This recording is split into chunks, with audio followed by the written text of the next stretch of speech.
Hello Hunters, and welcome back to Super Fan Natural.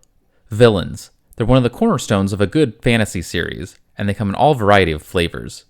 You've got your one-off monsters of the week, you got your recurrent enemies that pop up every once in a while, you got your seasonal villains that get to stick around for an entire year. However, at the tip-top of the totem pole, we've got the big bads. These are the ne'er-do-wells that drive the main plots of the series, the final bosses of at least one major storyline. Supernatural has a boatload of villains, and out of all of them, I clocked 16 as big bads.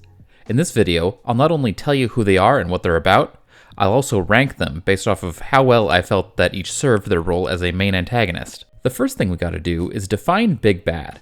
The show has plenty of villains, some of whom stick around for quite a while and inflict a good deal of damage on the heroes. But that's not quite enough to earn them the title of big bad.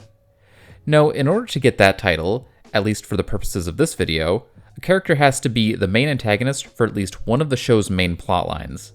That means I'm not counting villains who serve other villains, like Meg or Alistair, Dagon or Gadriel, nor am I counting recurring enemies like Gordon, who show up a few times but never really drive the main plot. Before we get started, I've got a few honorable mentions. These are villains that are important, but for one reason or another, I just can't bring myself to call them big bads. First, we've got the Four Horsemen of the Apocalypse. These dudes play a major role in Season 5, but not only are they mostly relegated to single episodes, they're also working for Lucifer. Next, we have Naomi. Now, you really could argue that she was a big bad for at least part of Season 8, but I personally see her more as a personal antagonist for Castiel. Next, there's Bartholomew for Season 9, but come on. I'll bet a good chunk of you forgot this dude existed. I have a hard time remembering his name and even what he looks like. Next, we have the Steins from Season 10. Now, it is true that these guys killed Charlie and triggered Demon Dean murder rage, but their actions and goals aren't really the focus of the season, so maybe they belong in this list, but I'm not going to include them. Finally, I don't consider Jack a big bad, even though he was an antagonist for Season 14. He just wasn't bad until the last couple episodes, and even then, he's not really evil. First up on the proper list, we've got the least impressive true big bad, the collective main antagonists of Season 12, the British Men of Letters, or B-Mole. These guys are the secret European division of a secret supernatural scholar society, the Men of Letters. Unlike the Hunters, the Men of Letters were established to take a more academic approach to the paranormal. They study the science and sorcery of magic and monsters in order to find out how they tick. Then, they disseminate that information to hunters so they can effectively fight the forces of evil. At some point in the past, the Brits split from the American organization in order to focus exclusively on covertly protecting the old world.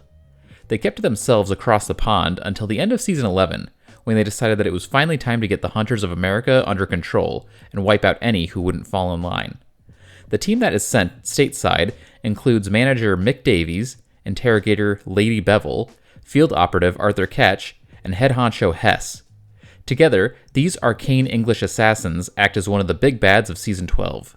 So I don't want to give the impression that the Brits don't have anything interesting going on for them, because that's not the case. The idea of a well-organized and super efficient, yet morally questionable group of hunters who use fancy magic-infused tech, that sounds really freaking cool. The main problem with the B-Mole is that, at least in my opinion, you can see about 90% of their story beats coming from a mile away. Obviously, when the show stresses how controlling and different they are from American hunters, you know they're eventually going to start murking hunters who don't comply with their ways of doing things. Now, this could have still produced some interesting changes to the series if the writers had let them kill or maybe turn some characters that we care about, like Jodie or Garth, but nah, they just end up taking out a couple of nobodies, and Eileen. Honestly, the most impactful thing they did was kill off Mick, who, let me remind you, was one of them. Besides him, none of the individual Brits make much of an impression. Catch became a bit more interesting in later seasons, but Hess, Lady Bevel, those tech nerds, yeah, I don't care, nor have I ever. Second from the bottom, we've actually got one of the most powerful beings in the show, the Archangel Raphael. As an Archangel, Raphael was one of God's oldest and most powerful creations, surpassed only by his older brothers, Michael and Lucifer. After God created heaven and the earth, he chose to stay behind the scenes most of the time and relied on the arcs to enforce his will over the other angels. Basically, if you think of heaven as a military, the archangels would be the highest ranking generals. Anyway, God eventually disappeared, leaving Raphael to rule heaven alongside Michael, until season 5, when Mike got pulled into Lucifer's cage in order to derail the apocalypse. After that, Raphael was the big man in charge, or at least he would have been if Castiel hadn't returned to heaven and opposed his plan to restart Armageddon. This triggers a civil war that acts as one of the main plotlines of season 6, with Raphael leading the side with significantly more power and a thirst for apocalypse. When I started making this list, I found Raphael kind of hard to place, but he was a character whose flaws were easiest to explain. He's just not in the show very much. Not only that, his off-screen actions are incredibly vague. There are characters further up this list who legitimately have less screen time than Raphael, but they make up for it by either having a closer relationship to the main characters, or by having a more clear understanding of what they're doing when they're not on screen. By contrast, whenever Cass talks about the war in heaven, the only details we get about Raphael and his army were that they were fighting and usually winning. The lack of detail kind of leaves Raphael feeling more like an obstacle. Still, when he does get some screen time, he comes off as a legitimate threat, and that's enough for him to be above the Brits on my eyes. Our next big bad is very unique in that it's the only one that isn't a character. I really debated whether or not the Mark of Cain should go on this list, but I mean, it's the closest thing to a main antagonist in season 10 besides the fucking Steins. Instead of being a character, the Mark was an ancient curse that granted anyone who bore it dark powers, but it would also slowly corrupt them until they were solely driven by violence and rage. For centuries, the Mark was held by, well, Cain, as in the biblical Cain. However, he passed this mark on to Dean partway through season 9, so that he could use its power to destroy the demon Abaddon. Dean pulls it off, but the mark gradually corrupted him until eventually he became a literal demon. His demonisis got cured 3 episodes into season 10, but he still had the mark, so the rest of the season is spent trying to find a way to get rid of it, all while Dean tries desperately to fight against its influence. So the problem with having a non-sentient thing as your main antagonist should be pretty apparent. It can't really have any kind of personality. Part of what makes the best villains so interesting is how they interact with the heroes, how the two sides play off of each other, and you just can't have a dynamic like that with an object or force. I kind of wonder if this plot would have been a little bit better if Dean would occasionally hulk out into a demon again, or maybe his demonic side could have manifested as a hallucination that would try to tempt him back into the dark side or something. A lot of fans think that Dean should have stayed a demon for much longer, and I have to agree that would have been much cooler. Still, what we got wasn't all bad. At the very least, the Mark posed a very clear threat. It would have been very easy for this to be presented as it just giving off some kind of nebulous bad vibes that sometimes make people a little pissy, but the writers took the time to show exactly what would happen to those who bear it, and it's pretty dark. It just, could have been a little bit darker. So far on this list, we've got humans and angels. Now it's time for our very first demon, Asmodeus, or Asmodeus. It's pronounced both ways, which bugs me. How does he say it? I am Asmodeus. There you go. Asmodeus was one of the 4 princes of hell, who were some of the oldest and strongest demons ever. We don't really know what he was doing for most of history. However, at some point after season 5, he bought the captured Archangel Gabriel from the god Loki, and he would feed off of the Gabe's grace for years in order to power himself up. After Hell's throne became vacant at the end of season 12, Asmodeus would step up and take control as the new king of Hell. He acts as one of the threats that the Winchesters have to deal with throughout season 13, as he schemes to get his grubby little mitts on the new powerhouse in town, Jack. When he first showed up, this snazzy-suited dude was kind of interesting because he sort of seemed like he was supposed to be the exact opposite of Crowley. Instead of a smooth-talking manipulator who rules through smart thinking and shrewd business, Colonel Sanders here walks in looking and sounding like an American televangelist who's going to use raw power to take hell back to fire and brimstone. It's an interesting contrast, and there are several moments during the run where he's genuinely threatening and effective. He's also got a decently entertaining personality, which is always a plus. The biggest problem with him is that I really don't know what his ultimate goal was. Like, he obviously wants to amass as much power as possible, but the show doesn't really do a good job of explaining what would happen if he managed to get control of Jack's power. I mean, it would probably be bad, but bad in what way exactly? Who knows? The next entry is one that might make some people angry, because there's a lot of fans who really do not like this guy or his season. Coming in 13th place, it's everyone's favorite angel, Metatron. Metatron was God's personal scribe, and once the big man took off, Mets knew that the knowledge he held put a big target on his back. So he hid on Earth for thousands of years, all the while festering a grudge against the angels who put him on the run. In Season 8, the Winchesters drag him out of hiding, and he seizes the opportunity to get revenge on heaven. He tricks Cass into performing a spell that ejects every single angel except Metatron himself out of heaven and burns off their wings so they can't teleport. He spends Season 9 as the de facto ruler of heaven, and uses his position of power to manipulate the other angels in order to reshape paradise to his liking. So Metatron is a lot of people's most hated character, and it's very easy to see why. He's really, really annoying and arrogant, and he got Kevin killed, and he's just got this smugness to him that makes you want to smack him. To be fair, a lot of that seems to be intentional, but I'll let you decide if that makes it better or worse. So he's easy to hate, but if there's one thing you have to give to him, it's that he made a huge impact on the series. The Fall of the Angels is one of the most impactful events in the entire show, and it's one that was never fully fixed. He also took out Kevin and triggered Demon Dean, so even if you don't like him, you can't deny that he's an important character. Also, on a personal note, I actually liked his squirrely, slimy nerd energy, mostly because of Curtis Armstrong's performance. Honestly, I'd put him higher on this list, if not for the fact that he's just not really in the first half of Season 9. He makes this gigantic splash and then just disappears for the show, and for a while it leaves part of Season 9 feeling really aimless.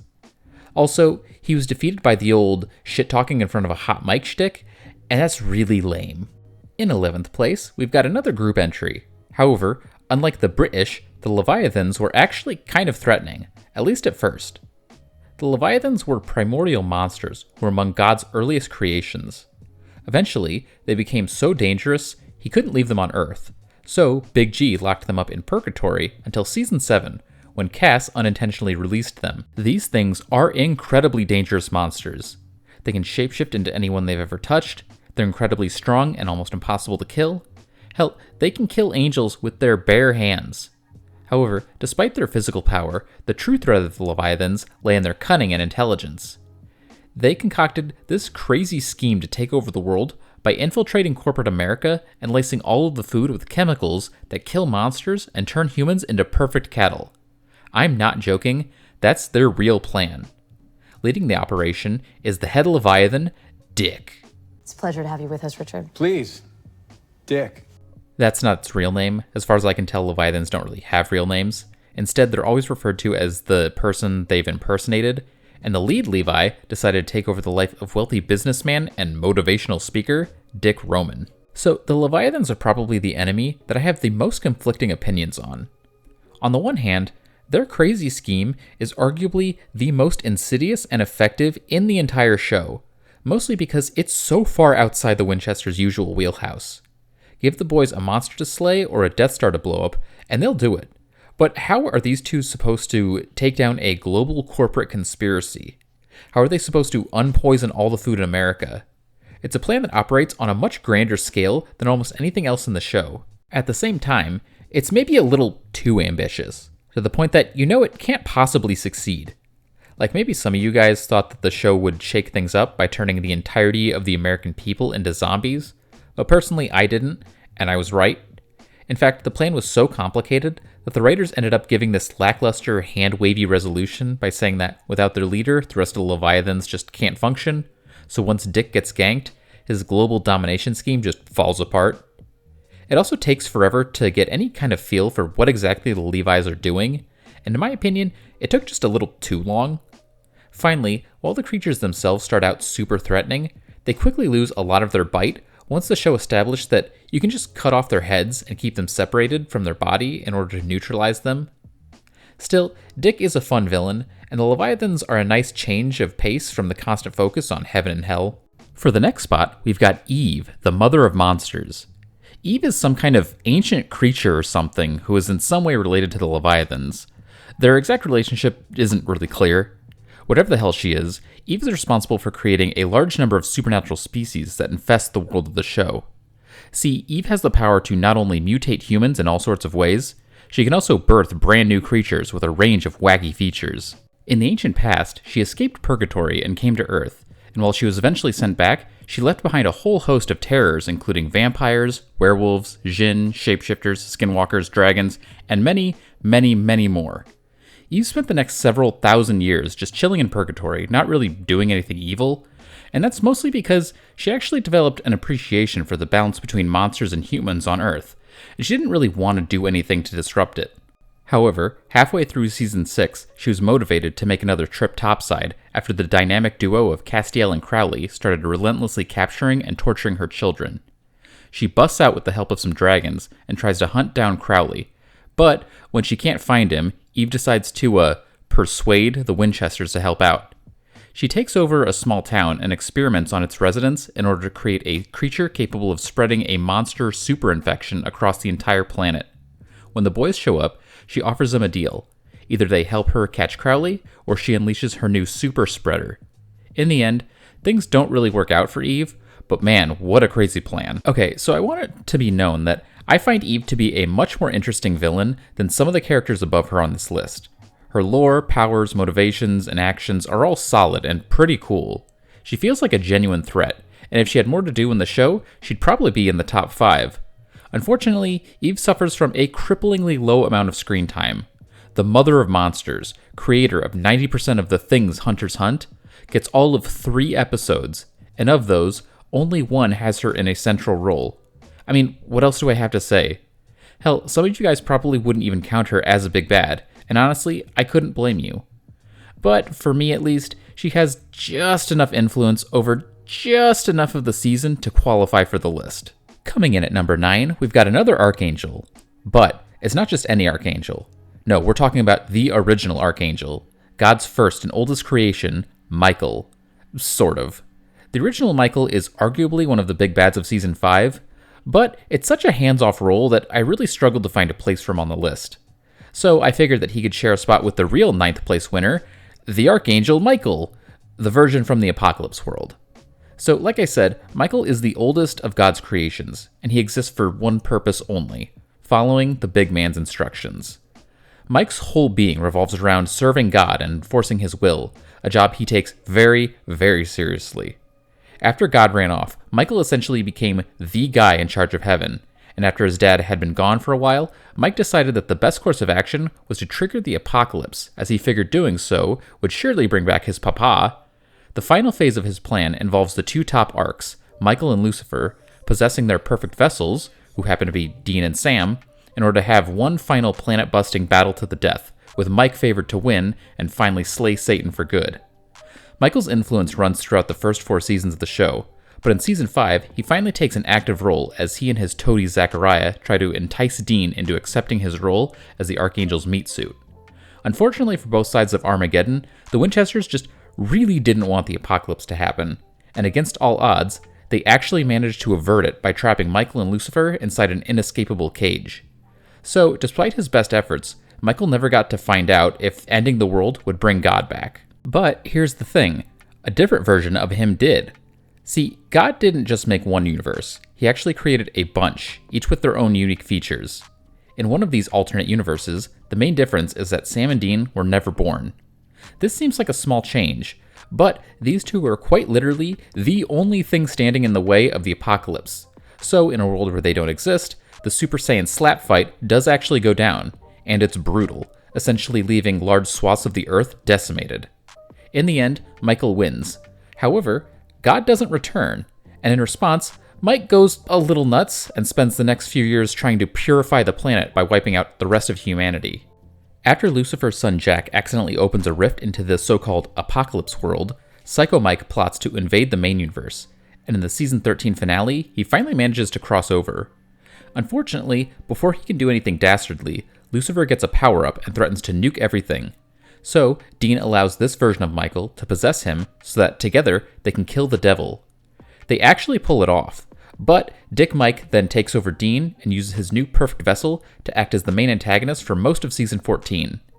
Initially, it's not really clear what his plans are, but he eventually explains that he's become so disappointed in God that he's decided to ruin as many universes as he can just to piss off his dad. Out of all the characters on this list, I found Apocalypse Mike to be the hardest to place. As soon as he shows up in season 13, I immediately knew that he'd be a big bad at some point. Yet throughout the season, his motivations seemed to just be conquest, which was really bland. Then once he does become the main villain in season 14, his plans become extremely vague. Then he's just gone for almost half a season. Then he gets locked in Dean's head for a while. Then he gets out for like 3 minutes before getting killed. It's such a bizarre trajectory for the character, one that I don't necessarily like. However, on my most recent rewatch, I gained a new appreciation for Michael's ultimate motivations. To his knowledge, he was the first creation, the very first thing that the creator of everything brought into existence, and he was made specifically to follow God's orders. He did everything he was told. He was the most loyal of God's children, and yet in the end, he too was abandoned. In season 13, he still held out a tiny sliver of hope deep down inside that God might come back, that if he could purge the planet of corruption, his dad would appear and give him a pat on the back. But once he comes to the main universe and sees inside Dean's mind, all of that hope finally dies. Not only was everything he ever did pointless, it turns out he's not even the original Michael. Throughout the first episode of season 14, Michael asks people what they want, and I realize now that's because he's lost the only motivation he's ever had. All Michael has ever wanted was to please his dad, and when it became apparent that God just didn't care what he did, he lost the one thing that had driven him for like infinity billion years. I'm not usually a fan of characters that just want to watch the world burn, but in this case, it kind of works for me. I don't know, maybe he's too high on the list, but for now, this is where I'm putting Apocalypse Michael. In 8th place, we've got the demon Abaddon. Abby wasn't just a demon, she was actually the last surviving member of an ancient order known as the Knights of Hell. These black-eyed psychos were some of the earliest demons in existence, handpicked by Lucifer and given special training by Cain. Because of her special origins, Abaddon was exceptionally powerful and dangerous. In fact, the very first thing we see her do is single-handedly annihilate the American men of letters. Yeah, the reason why it took 8 seasons for these magical nerds to come up is because almost all of them had been slaughtered by Abaddon back in the 1950s.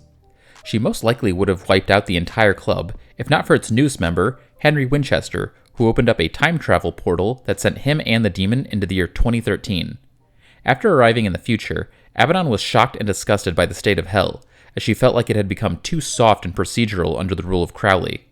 During the course of Season 9, she engages in a violent campaign to make hell brutal again by doing things like stealing souls, haunting hunters, and generally encouraging demons to reconnect with their inner evil. As a villain, Abaddon shared a few similarities with Asmodeus. Both sought to drag damnation in a different direction from Crowley's corporate culture, and neither were really the biggest bad in their respective seasons. However, while Asmodeus' plans were a bit too vague and unfocused, Abaddon's were pretty simple and straightforward.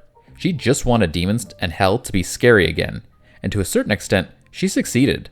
Under her rule, demons actually do become a bit more threatening and creative. For example, she has her minions jump into soldiers and encourage them to actually use their guns. Abaddon herself is also one of the scariest demons in the show, at least in my opinion. Really, the biggest thing holding her back from a higher ranking is the fact that she didn't really accomplish anything long-term, as pretty much right after her death, demons went back to being low-risk fodder. Now, she is kind of responsible for Dean getting the Mark of Cain, but I don't know, I guess I personally have a hard time marking that as a win for her, since she didn't really do anything to directly cause that, but I'll admit that might not be a fair assessment on my part. Up next in 7th place, we've got another legendary female demon, Lilith. Before I go any further, I want to acknowledge that I sometimes have a hard time saying Lilith, so I'm sorry if there's any weird pronunciations in this section. Anyway, Lilith wasn't just any old demon. No, this white-eyed hellspawn was actually the very first demon to ever exist.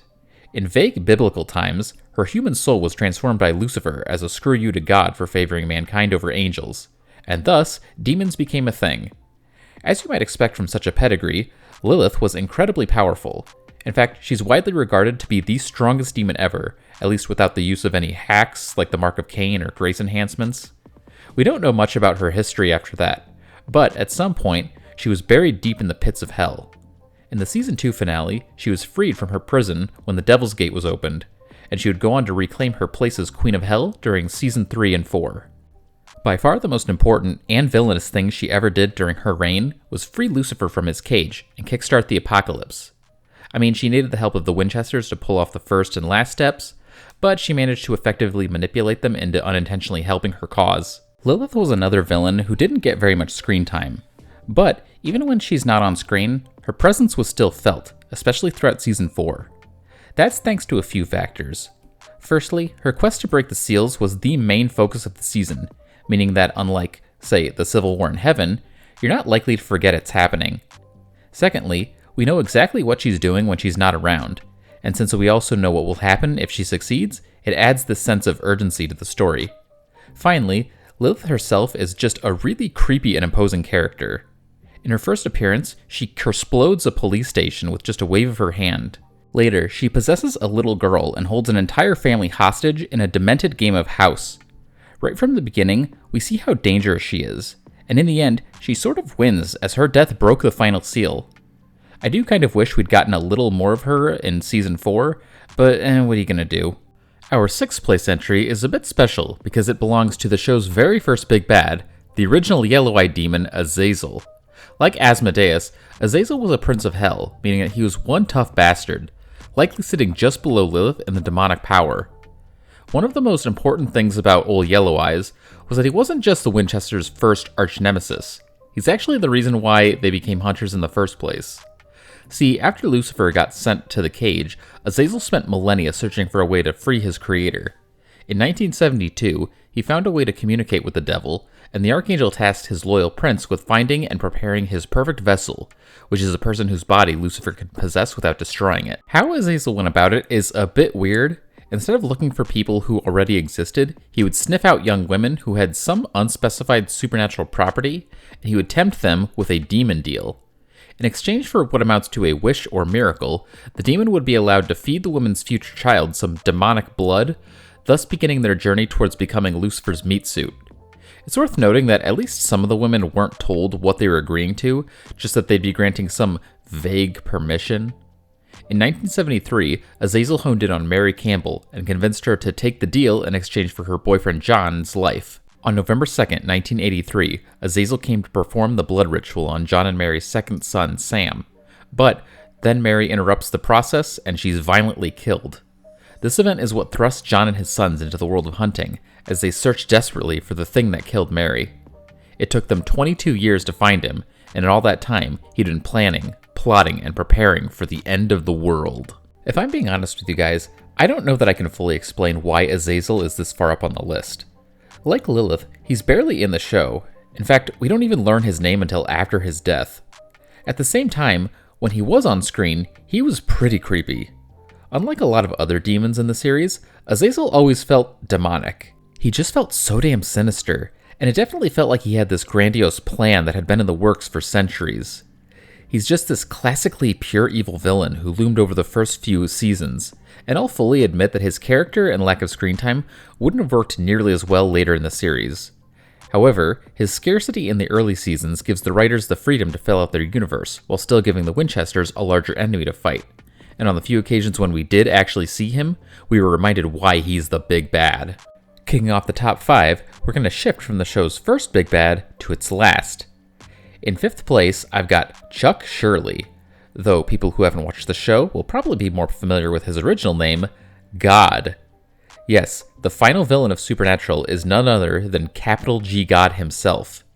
The thing you have to remember about Chuck is that he isn't the all-knowing, all-loving God from the Bible. He may have been something closer to that at one point, but he eventually became so disappointed by his creations that he decided to abandon the original universe in order to start fresh with a new one.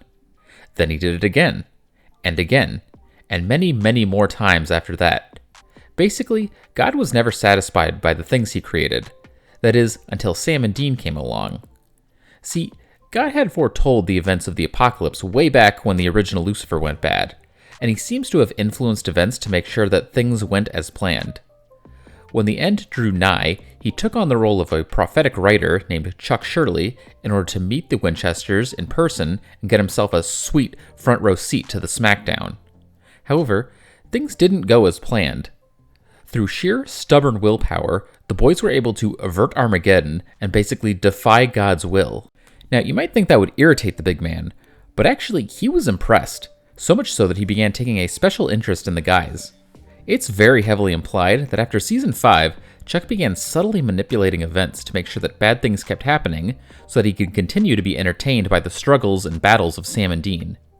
This all came to a head in Season 14, when he shows up to personally lend the boys a hand in dealing with a renegade Jack. He tries to sway Dean into executing the Nephilim with a magic supergun, but once again, Dean goes off script and refuses to do as he's told. This time, God did get pissed, and after Sam shoots him with the equalizer, he got so mad that he opens up a rupture into hell.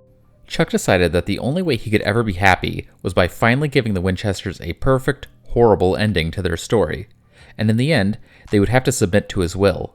After all, how can mere mortals ever dream to fight God? Chuck is another fairly controversial figure in the show, as a lot of fans really don't like the fact that he was turned into a villain, and it honestly shouldn't be that hard to see why. He's God, a figure that's supposed to be the ultimate good guy.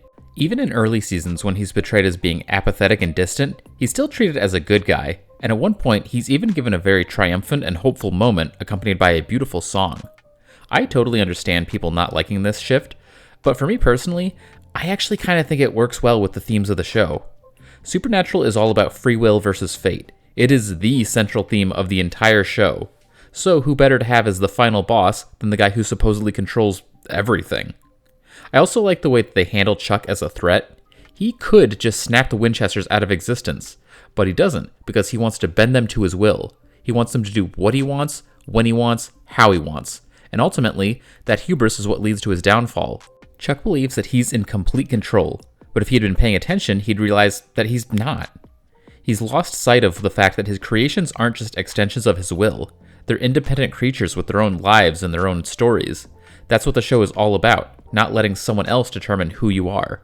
Again, I totally understand other people not liking the storyline, but I personally think it fits the show pretty well. So who could possibly be a bigger, badder bastard than God himself? Well, coming in at number 4, we've got his sister, Amara, the Darkness. Yes, in Supernatural, God has a sister, specifically a twin sister. The Darkness is the destructive counterpart to God's creative nature. For untold eternity, the siblings existed together, just the two of them, equal in power, yet opposite in nature. The Darkness was content with their agreement. She loved her brother and didn't really feel like anything else needed to exist. God, on the other hand, he desperately wanted to fill existence with all sorts of creations, yet every time he tried to make something, his sister would destroy it. Eventually, God decided that he'd had enough, so with the help of the 4 archangels, he sealed his sister away within the Mark, later known as the Mark of Cain. There she stayed, safely sealed away from creation until 2015, when the Mark was unmade by Team Free Will, thus releasing the primordial force of cosmic destruction back onto the world.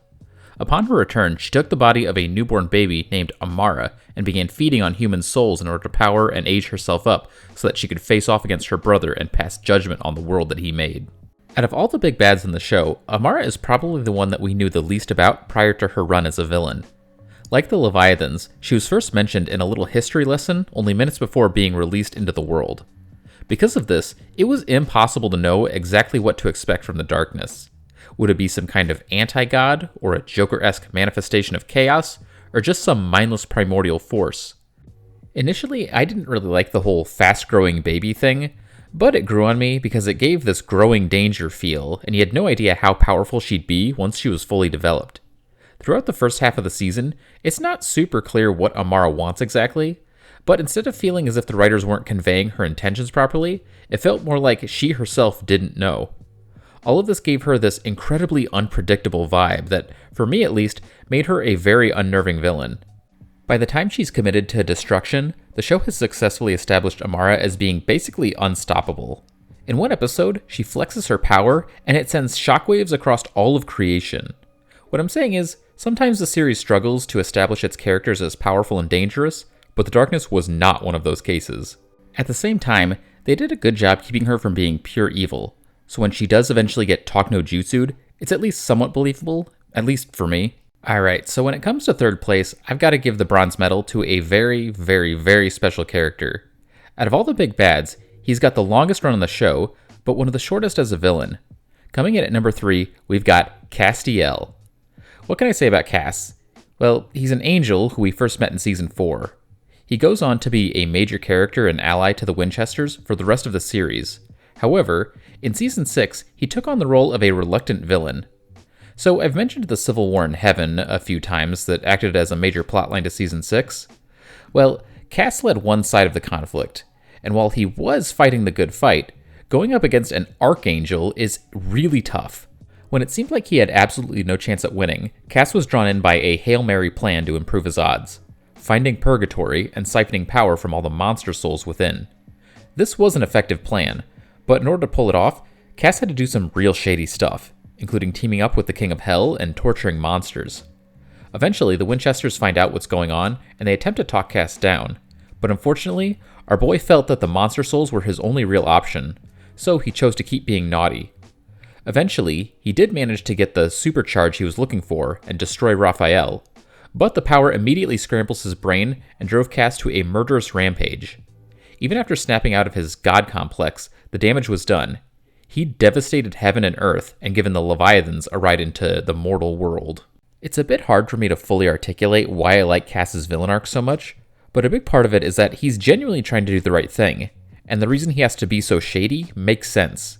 He's in a really tough situation. Raphael himself might not be the most interesting villain, but he and his army represent a real threat to the world, and Cass doesn't have any good odds at winning without the monster power.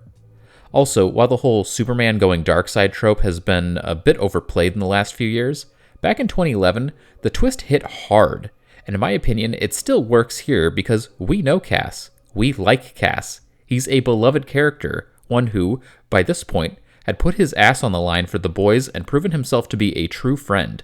So, when you find out he's been doing bad stuff, and you understand why, it just stabs you right in the feels.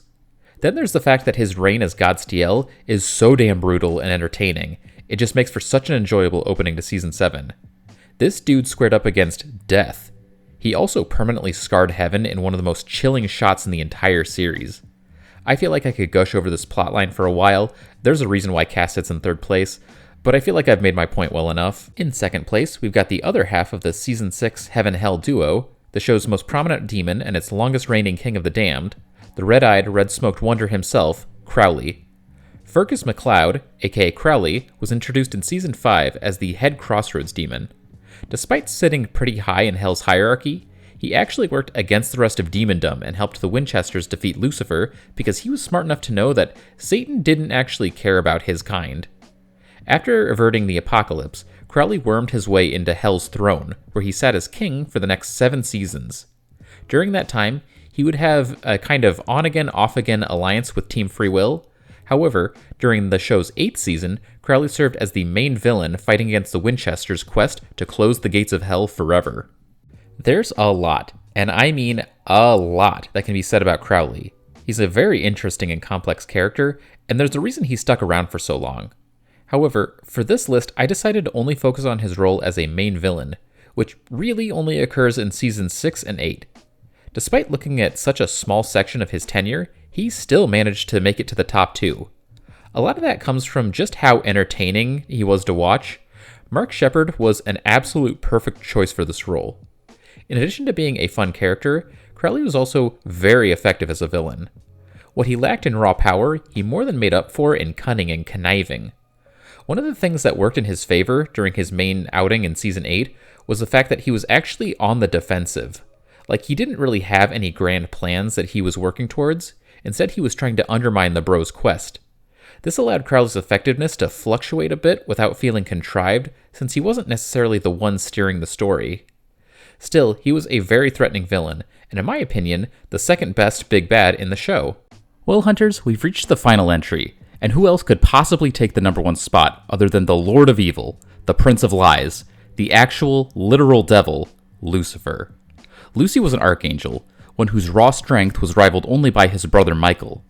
For a very long time, Lucifer was God's most precious creation. He was Daddy's favorite. However, that changed once the Lord unveiled his new magnum opus, humanity. Lucifer didn't have a high opinion of Homo sapiens, so when God declared them to be his true bestest thing ever, the Archangel decided to show his dad just how flawed the naked apes truly were. He ended up torturing and twisting the soul of an early human until she was eventually transformed into Lilith, the first demon. After that, and a few other biblical hijinks, God felt that his second son needed a timeout, so he locked him away in a cage buried deep in the bowels of hell. Still, man had been thoroughly corrupted, and even this punishment was only temporary, as it was foretold that Satan would eventually escape the cage with the help of his demons. This jailbreak was the secret plot of the first 4 seasons of the show, and it culminated with Lucifer finally breaking out in Season 5, where he took his place as primary big bad. He spent the season attempting to secure his perfect vessel, Sam Winchester, so that he could finally wipe out mankind for good. However, as I've already stated several times, that didn't end up going his way, and Lucifer was thrown back into his cage for another 5.5 years, until Season 11, when he was freed once again in order to help fight against the darkness. After all that was taken care of, Lucy was left free upon the earth, aimless, angry, and almost unstoppable. He went on to possess the President of the United States, father a child with nearly unlimited power, and he made one final attempt to destroy the entire friggin' universe before he was finally put down for good. Pretty much as soon as I decided to make this video, I knew Lucy would end up being number 1, and I don't think that's a particularly hot take. It seems like a good chunk of the fan base considers him to be the show's best, or at least most iconic villain. For me, this comes down to a couple factors. Even before appearing on screen, he was built up heavily as a threat. I mean, it definitely helps that most people watching the show will already be familiar with the Devil as a super strong ultimate evil, but still, when you've got an entire season dedicated to making sure a character doesn't show up, it'll really drive home the point that they're a big deal.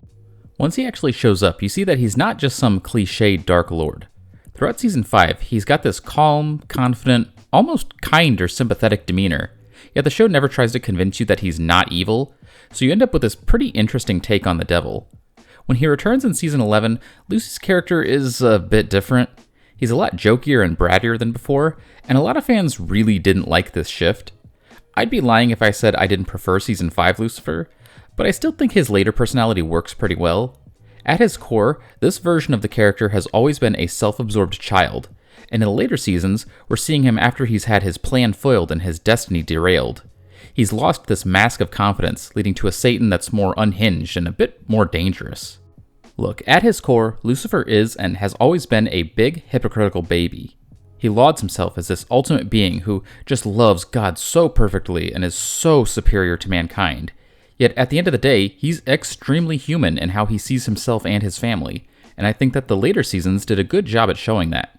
Whichever era of Lucy you prefer, it's hard to deny that he's powerful, dangerous, and most importantly, memorable, hence why I think he's the show's best big bad. But what thinkest thou? Do you agree with my list, or would you put them in a different order? Are there any characters you would include that I didn't? Let me know in the comments below. I'll have another video for you next month, but for now, carry on.